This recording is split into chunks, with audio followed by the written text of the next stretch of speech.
peu grand. Il est un peu trop grand pour moi. Ah, on m'a fait un cadeau, mais il est un peu grand ce chapeau. Alors, nous sommes le samedi, ça devrait être le 8. Aujourd'hui, ouais, un peu grand. Enfin, c'est pas grave. Il était beau sinon, mais il est un peu grand pour moi. Pas assez grosse tête, vous voyez. Et nous sommes le samedi. Le samedi, quelqu'un qui crie au loin, c'est assez angoissant. Je sais pas ce qui se passe. Qui pousse des cris. Il appelle peut-être son chien.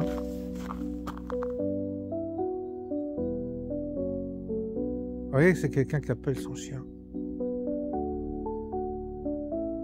Et ça résonne dans la vallée. Je l'ai croisé tout à l'heure, mon chien d'ailleurs. Et je pense qu'il va le retrouver.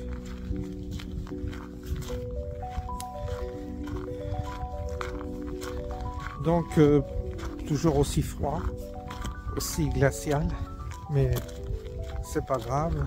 Petite marche quotidienne, comme j'ai l'habitude de le faire avec vous. Et souvent sur ce chemin, j'essaie d'aborder des questions moins terre à terre que celles que j'aborde dans mon bureau, qui sont plutôt, qui prêtent à la polémique, qui prêtent à, oui, un peu à la polémique, en tous les cas, qui relèvent les incohérences et les failles de notre système, de notre société. Et des sujets, il y en a à profusion, donc il suffit d'aller à la pêche, de se baisser, et on ramasse plein d'anecdotes, d'éléments, d'événements qui peuvent effectivement faire l'objet de vidéos, de remarques, souvent désobligeantes par rapport évidemment au pouvoir, à toute cette à cette mainmise sur le peuple qui est en train de l'étrangler progressivement. Évidemment, il y a beaucoup à dire. Mais en l'occurrence, là, en général, quand je suis en plein air et je marche, comme vous le voyez en ce moment, j'aime bien aborder la question religieuse, la question spirituelle, la question existentielle. J'aime bien un peu philosopher à ma manière, quoi. Si on peut appeler ça philosopher, c'est un peu prétentieux de parler de philosophie, alors que j'en ai pas les capacités intellectuelles. Mais bon, puisque certains me suivent dans mes pérégrinations mentales et mes réflexions, je continue. Je continue à œuvrer dans ce sens-là. On a abordé le sujet de la souffrance. J'avais parlé de Dieu qui aime la souffrance. Ensuite, hier, j'ai fait une vidéo sur le culte du sacrifice. Je pense qu'il y a un lien évident. Et aujourd'hui, je voudrais absolument aborder le thème de l'anthropoformisme. C'est-à-dire d'attribuer à Dieu des désirs, vous entendez le cri, d'attribuer des qualités humaines à Dieu. On parle de Dieu comme avec nos limites affectives, nos limites sentimentales, nos limites intellectuelles. Et on dit Dieu il aime, Dieu il aime pas, comme si c'était un être humain. Est-ce que vous pensez que Dieu, et si Dieu, le concept de Dieu et de parler de Dieu de cette manière, on devrait comprendre que ça n'a pas de sens. Ça n'a pas de sens de parler de Dieu. Et il y a une telle médiocrité dans ce type de propos que je me dis, bon, les pauvres, ils en sont là à dire, ah, Dieu il est gentil, Dieu il nous aime, Dieu. T'es une petite fourmi dans l'univers, il t'aime toi. C'est vraiment malheureux qu'on en soit toujours à cette manière de réfléchir. Il y a quelque chose d'extrêmement infantile, immature de parler de cette manière-là. Et le sujet de Dieu, vous savez, c'est un sujet tellement vaste et qui nous dépasse tellement que même prononcer le nom de Dieu, et pour moi, c'est quelque chose de très très difficile. J'ai de la peine. Alors il y en a une qui me dit, vous avez plus la foi. Vous voyez, les gens, ils y vont de leur jugement, de leur catégorie. T'as la foi, t'as pas la foi. Ils sont qui pour dire ça? Il y a un magnifique soleil ce soir. Je vais vous en faire profiter parce que les couleurs... Vous voyez, il crie, il appelle son chien. Oh là là. C'est malheureux parce que ça donne... C'est un peu glauque. Alors vous avez le coucher de soleil là, et les couleurs là, et qui sont assez belles.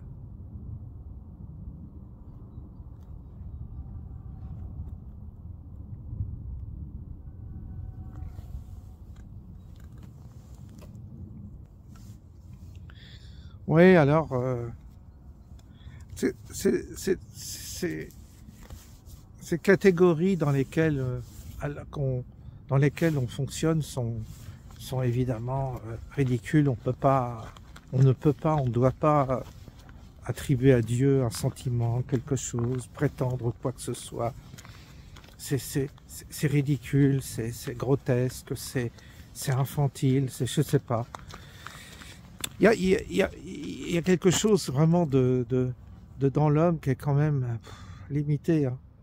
On s'en aperçoit. Parce que la question, vous savez, c'est la question qui nous dépasse, c'est la question c'est la question de la nature de notre espèce humaine qui est important. Et ça, tant qu'on n'a pas, tant qu'on élude la question, on est dans du baratin, du bavardage et de la fausse spéculation. Il faut bien comprendre que nous sommes une espèce particulière qui fait partie de cette dimension, qui est incarnée dans une dimension particulière sur cette planète, une planète dont on ne connaît pas encore les contours, dont on a beaucoup encore d'ignorance, et tout cela devrait déjà nous rendre extrêmement modestes, parce que embrasser la question de notre existence, de cette planète, de cet univers dans lequel on est, c'est gigantesque.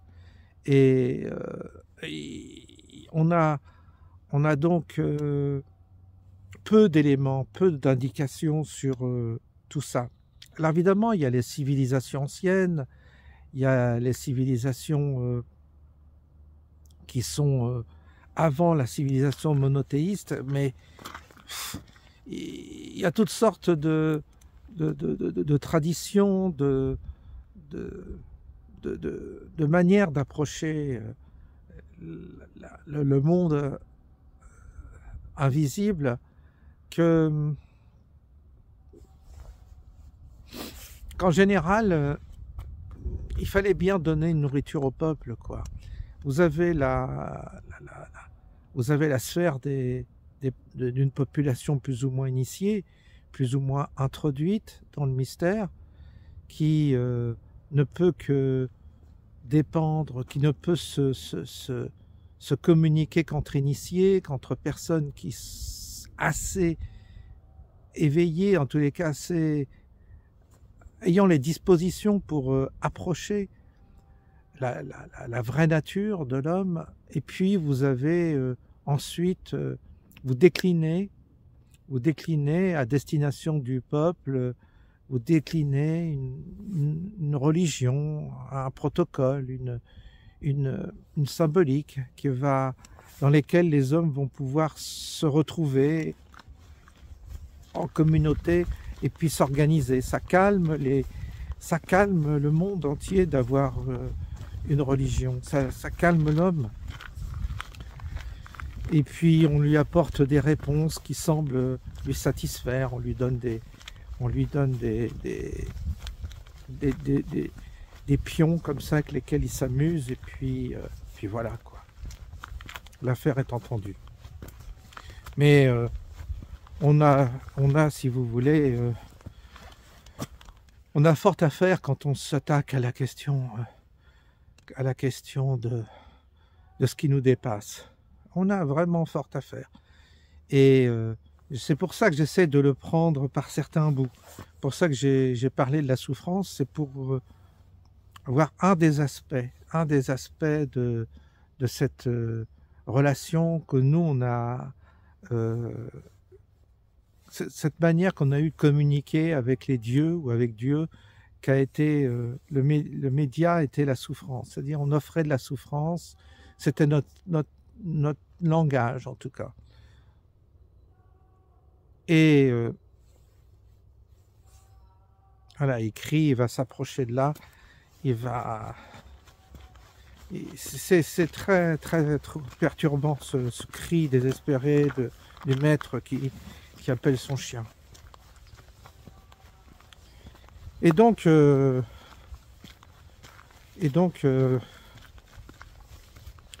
savez,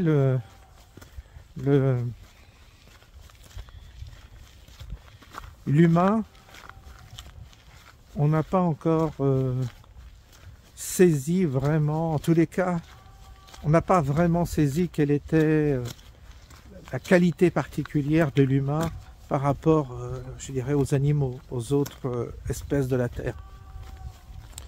Il semblerait qu'il ait été doté de quelque chose de particulier qui... je pense que je vais aller le trouver pour lui dire où est son chien. Parce que... Voilà. Je vais stopper la caméra et puis on va reprendre ça tout à l'heure.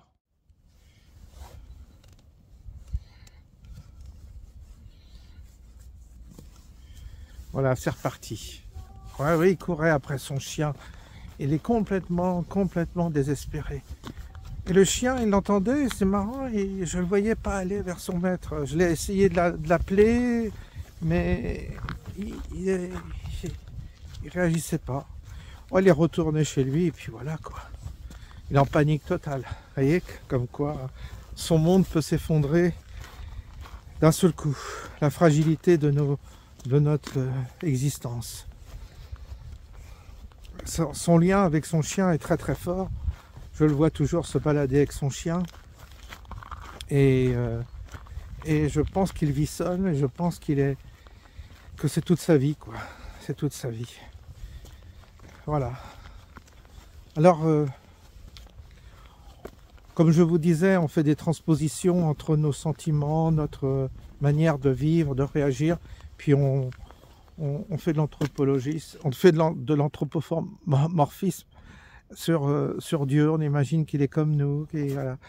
C'est une réduction qui est vraiment à bannir. Vraiment, il faut arrêter de parler de Dieu. Il faut arrêter de parler de Dieu. Vous ne savez pas de quoi vous parlez. Vous ne savez pas de quoi vous... Alors, évidemment que ça en perturbe parce que c'était quand même bien d'avoir nos petites habitudes, nos petites prières, vous savez, notre petit catalogue, tout prêt à penser. Et c'est pas comme ça que ça marche. C'est pas comme ça que ça marche. Et vous savez,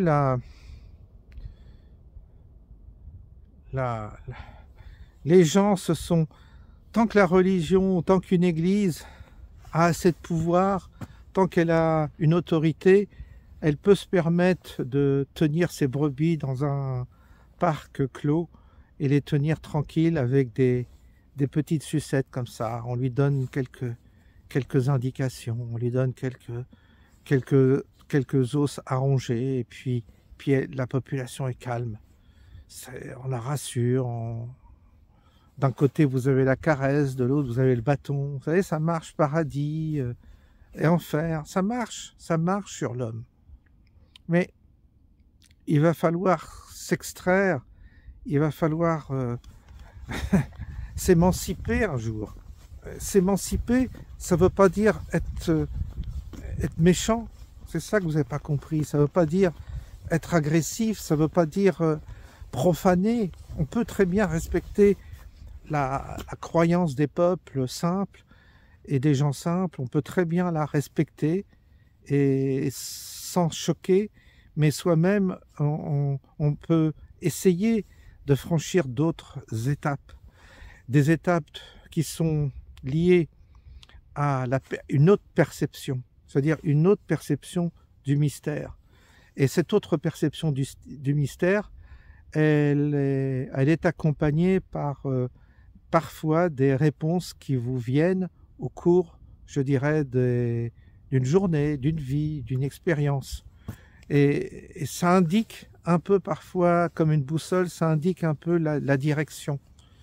Et cette direction qui vous est indiquée vous engage à être beaucoup plus offensif et beaucoup plus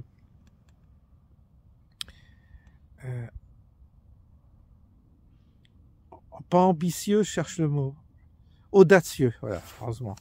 L'audace, c'est très important dans la spiritualité. C'est-à-dire que ça vous engage à une forme d'audace qui va vous amener au-delà des principes et des frontières dans lesquelles la communauté veut vous retenir.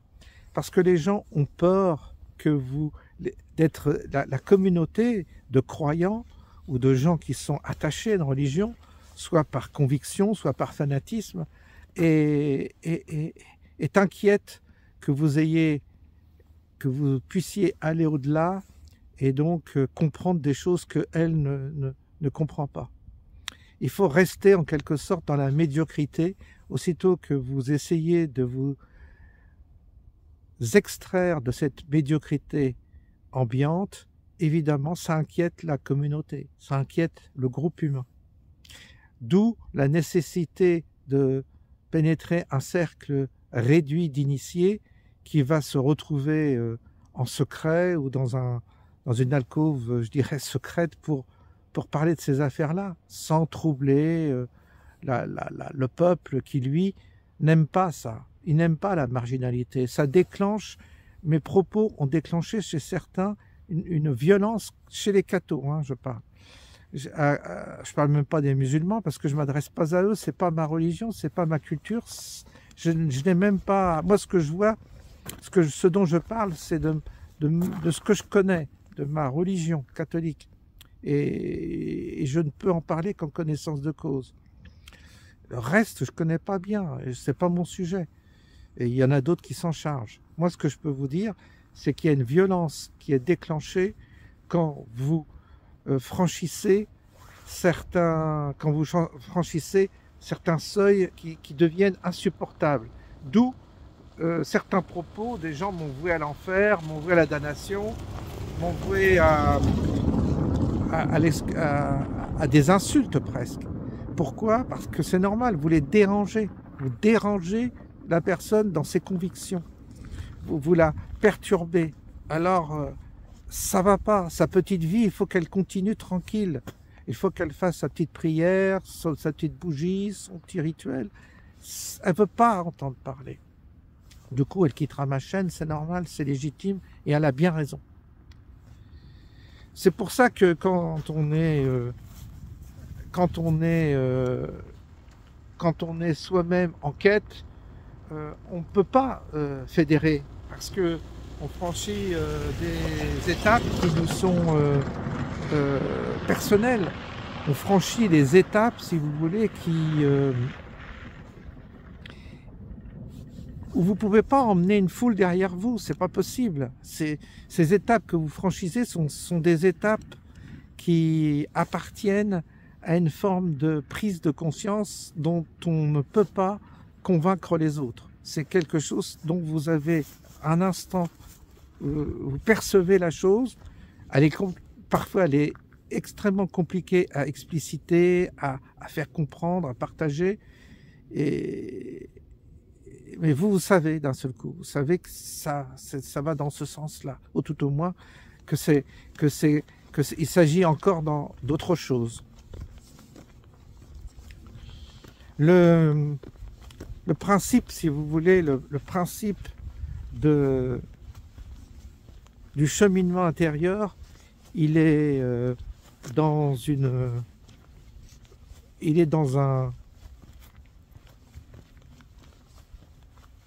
un cheminement entre ce monde réel et l'expérience intérieure.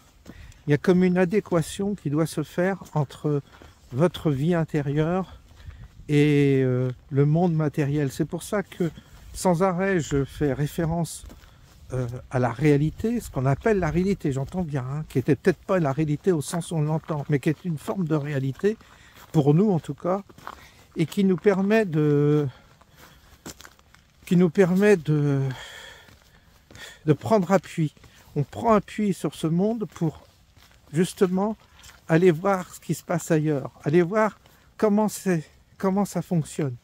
Parce que tant qu'on n'a pas compris les lois qui régissent l'univers, on est à côté de la plaque. On est à côté de la plaque et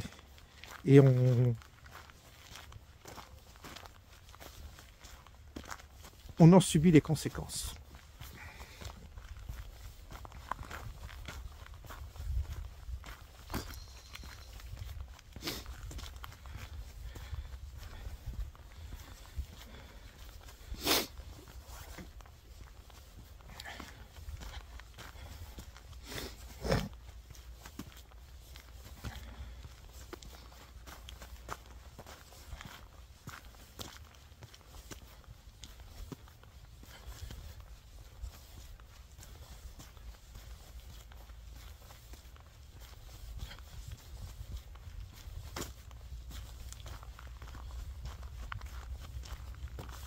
Et c'est là qu'on fait demi-tour et qu'on s'en retourne. Ben voilà, on a fait notre petite marche. Alors, il y a une dame qui a dit, oui, encore une vidéo qui fait 50 minutes. Oui, oui, c'est le concept. C'est-à-dire qu'on bavarde comme ça ensemble. C'est pas du tout... l'ambition, c'est pas faire des milliers de vues. C'est pas ça, l'ambition. L'ambition, c'est de se promener comme ça, comme si on se promenait ensemble, on discutait. Bon, c'est vrai que c'est un monologue, parfois un peu peut-être pénible pour certaines personnes, mais il n'y a pas obligation hein, de m'écouter. Il n'y a pas obligation. Je répète qu'il n'y a pas obligation. Donc je ne comprends pas la personne qui prend la peine de me dire « Ah non, encore une vidéo de 50 minutes ». Mais pourquoi elle écrit ça? Puisque c'est ridicule. Pourquoi? J'en ai rien à foutre de ton avis. Tu peux te le mettre dans le cul, ton avis de con. Pétasse. Enfin, vraiment, il faut être con pour mettre un tel commentaire. Qu'est-ce que vous voulez que je lui dise? Qu'elle allait se faire foutre? Qu'est-ce que j'en ai à foutre, moi, qu'elle trouve que ma vidéo est longue? Puisque je le fais comme ça et je le poste et je m'en fous. Il y a 2 vues, 3 vues. Qu'est-ce que ça peut faire? Qu'est-ce que ça peut faire? C'est pas du tout... je vous dis, le but, c'est pas d'attirer des foules, de faire un score. C'est pas du tout ça. Le but de ces promenades, c'est tout à fait différent. C'est de se balader, de discuter, d'échanger, d'essayer de vous partager ce qui me passe par la tête. Et si certains, ça leur convient, bah c'est très bien. Et si ça leur convient pas, ils ne regardent pas. C'est tout. Enfin, voilà.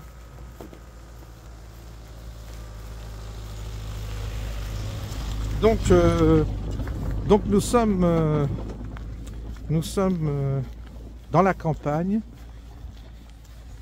et nous devisons comme ça sur la vie, sur la spiritualité, sur la matière, sur le sens de notre existence. C'est sans arrêt autour de ça que je parle. Et croyez-moi, c'est ça, c'est infini, c'est sans fin, c'est sans fin. C'est un sujet qui n'a pas de fin. en soi. Et on se débrouille avec les outils qu'on a. Alors, moi je veux bien qu'on spécule sur les vieilles traditions, sur les religions anciennes, polythéistes, tout ça, mais qu'est-ce qu'on peut en dire? On n'a que des artefacts, on a très peu d'éléments. Et puis, il faudrait faire un voyage dans le temps et se replonger dans le contexte pour comprendre les choses. On en est tellement loin. Aujourd'hui, on est dans une société extrêmement profane, déspiritualisée, et qui se désincarne aussi, paradoxalement. C'est ça qui est étonnant. C'est-à-dire que la profanation, la désacralisation de nos mondes va de pair avec la désincarnation aussi, j'ai remarqué.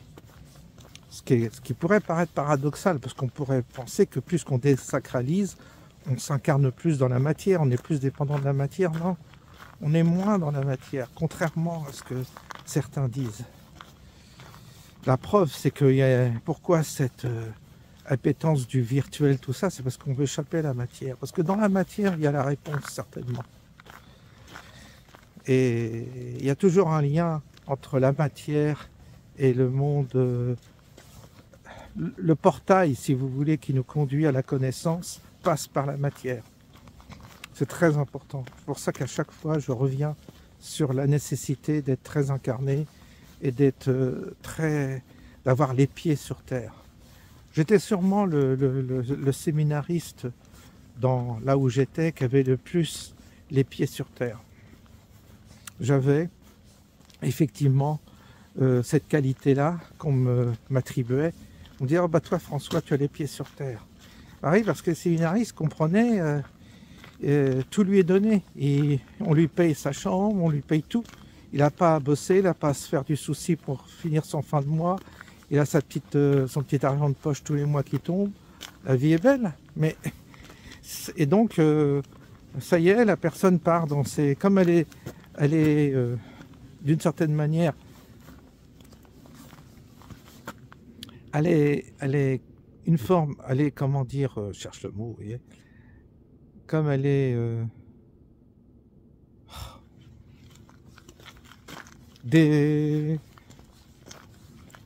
déresponsabilisée, voilà. On va aller pour ce mot-là, déresponsabilisée de ses obligations matérielles, elle part dans les sphères mentales et elle oublie la nécessité du principe de la matière, du principe du côté concret. Et c'est vrai qu'à l'époque, on me disait que moi j'avais au moins cette qualité, c'est d'avoir les pieds sur terre et d'être très réaliste. C'est ce qui m'a conduit d'ailleurs à quitter le séminaire, parce que beaucoup sont restés dans l'église parce qu'ils n'avaient pas de perspective de reconversion. Ils savaient qu'ils étaient pris dans un processus scolaire, un processus universitaire plutôt, et ils se disaient, mais avec mes 5 années de séminaire, je vais me retrouver à quoi faire dans la vie civile. Donc j'en ai vu qui finalement s'étaient un peu égarés, étaient devenus prêtres, ils sont restés prêtres parce que pas par vraiment vocation, mais par nécessité alimentaire, puisqu'ils avaient choisi cette voie, puis au bout d'un moment, ils y croyaient plus trop à tout ça, mais ils se sont dit, de toute façon, à quoi bon? Tout ce qu'on va lui demander, c'est de faire une messe, un baptême de temps en temps, un enterrement, des communions, voilà quoi. Le reste du temps, tu glandes rien, tu restes chez toi, fais un peu de catéchisme, et c'est bon. Donc en réalité, beaucoup de prêtres se sont fonctionnalisés comme ça, en se disant, à l'abri dans l'église, on n'est pas trop mal. Parce que sinon il faut se reconvertir dans la vie civile, et quand vous passez du séminaire à la vie civile, c'est très très très très très compliqué. J'en sais quelque chose, je suis passé par là. Donc j'aurais pu, je me suis même posé la question aussi des fois, je me disais finalement j'aurais peut-être pu, au moment donné quand ça allait très mal, je dis j'aurais dû rester dans la boîte, au moins j'aurais été tranquille. C'était ça, être tranquille.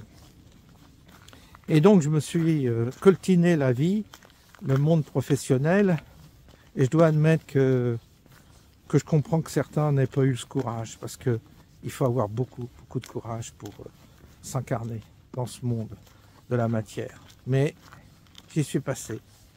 Et c'est comme ça que j'ai connu plusieurs vies. Donc, est-ce qu'on pourra dire que ça a été utile pour ma vie, pour mon expérience, pour ma vie intérieure? Peut-être. Vous voyez, ça m'a conduit où?